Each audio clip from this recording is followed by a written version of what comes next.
Vu le contexte, changement de pied du Premier ministre sur la primaire à gauche, jusque-là hostile à l'idée que François Hollande passe par cette case, Manuel Valls se rallie à cette option en faveur de laquelle s'est prononcé le Conseil national du Parti socialiste. En fait, une tactique assumée au plus haut, Camille Giraire. Le monde est bien fait, c'est le commentaire qu'on lâche avec un sourire dans les couloirs de l'Élysée.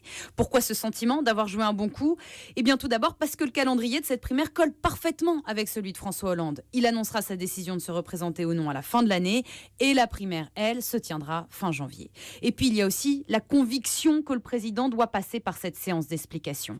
Sans cette primaire, le risque est trop grand d'une explosion des candidatures de la gauche au premier tour et donc d'une impossibilité absolue d'accéder au second tour de la présidentielle. Enfin, c'est une primaire à minima, une élection interne du Parti socialiste. Les communistes et Europe Écologie Les Verts n'en veulent pas. Ce sera donc François Hollande face à ses opposants de l'aile gauche du parti, les frondeurs, et ils sont plusieurs candidats potentiels. Automatiquement, cela donne un avantage au chef de l'État.